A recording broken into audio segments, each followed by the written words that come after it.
All right, well, this morning we're hitting the links for a good cause. A local nonprofit is using the game of golf to make a real difference in the lives of veterans and their families right here in the Midlands. The Fairways to Freedom Charity Golf Tournament is happening May 4th at Fort Jackson. And y'all, it's all about turning the game into a path to healing. Now, the event supports the Range for Hope Foundation, an organization that provides programs and resources for active duty service members, veterans, and their families, using golf as a form of therapy and connection. Now, joining me now is the event organizer, Alvin King, and thank you so much for joining me this morning. Appreciate you having us. Absolutely. So first off, I want to talk about this charity golf tournament. Kind of tell me, how did you guys start to get this going? So I started a tournament about 9 years ago, and so it was something to do when I was retiring from the military, and I just wanted to give back to some local charities that were helping the military community, and then it just spawned into this foundation, and now we do 2 tournaments a year, so it's grown a lot in the past 9 years. Absolutely. Now the tournament, it's called Fairways to Freedom. Kind of just tell me, how'd you come up with that name? We were just spitballing some names, and so the first tournament we started was King for a Day.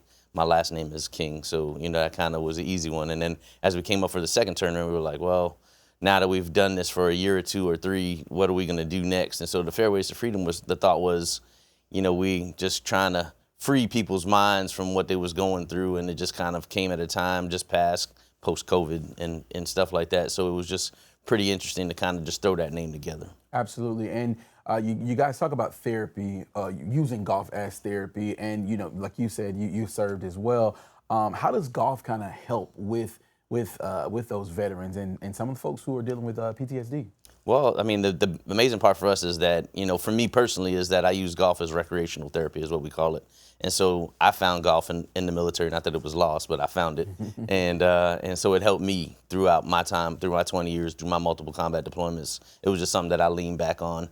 And so as I transitioned and went into, retirement, I was like, what can we do for the community? And so a lot of services are there for the veteran or the military member specifically, but not necessarily for the community that upholds them. And so now just building that community by allowing the family members to come, friends, so it's just an open environment for anybody who wants to come out there and connect. Absolutely. And when folks come out May 4th, what can they expect?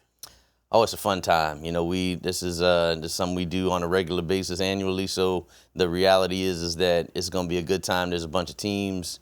There's food, there's prizes, there's silent auctions, there's a guy out there who comes and brings a modified AR-15. Oh, wow. And you can shoot a golf ball through that. So, I mean, it's some things that you might not have seen before on the golf course, but the goal at the end of the day is to really just build community and let people know what our mission is how we serve the community. Absolutely. Now, is this an event for like the experienced golfers, or can first timers come out there and kind of learn how to do things and the ins and outs of golf? Well, yes and yes. So experienced golfers are welcome, as well as newcomers to the game. This is a captain's choice event, so you don't have to play your own golf shot every time. So it's the best of 4 shots, and so you just kind of keep moving forward. And so it's an easier way to kind of ease into the game as opposed to hitting, going to try to find it, hitting it again, and so it's pretty easy. And I like the fact that you served as well. So for folks, veterans and their families, how important are events like the golfing tournament? How important is that, for their everyday, day-to-day life? I think it's fairly important. I think it gives, it's an outlet. And so when having an outlet, having these resources, these programs, these services that are available to you, and a lot of times people just don't know. And so getting out and being able to do something like this and to let people know that there's things out there for you to help, and they're free.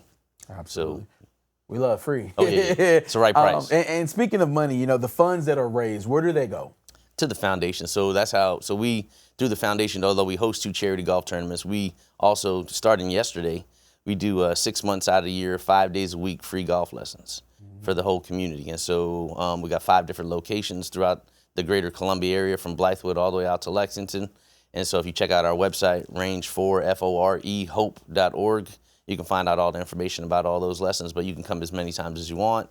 You can bring family and friends. The only thing we ask is that you sign up on the website, because there's a cap. I think it's about 20, 25 people per lesson. But the reality is we just encourage people to come out once, twice, as often as they want, and it's available to them as a resource. Gotcha. And for folks who may not be able to attend the event on May the 4th, the golf tournament, how can they help? Do you guys volunteers or? Oh, absolutely. Once again, we drive people to the website, Range for Hope, as well as our socials are the same thing, Range for, Fore, Hope. And, they can either sign up to volunteer, they can sign up for our newsletter, see what's going on in the community, like what other events and opportunities we have for volunteering. Absolutely. And what do you want people to take back from this event? That it's, there's a lot out there. A lot of people do things specific for a specific demographic. And so for us, it's just like, how do we, to me, always build community? Our tagline is we use fairways as pathways for hope. And so, like, the reality is we're not trying to make everybody go to the PGA Tour, but at the same time, it's something new to do. It's an outlet, it's a resource, and it's a program that you can kind of have an opportunity to bring you, your family, or friends and come out and say, hey, I learned something different. Because people come apprehensive, but they leave and say, hey, man, we're doing this again next Monday. You see what I'm saying?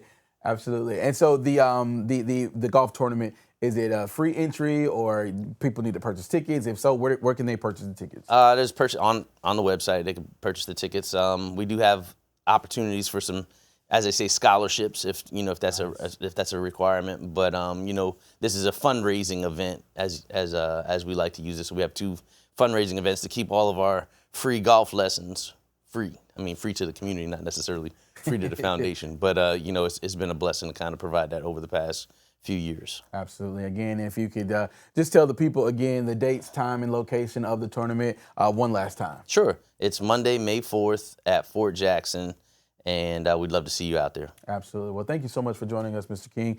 We definitely appreciate it. And if you'd like more information on this, there's a website at the bottom of your screen you can go to, or we will have it placed on this story on our website at WLTX.com.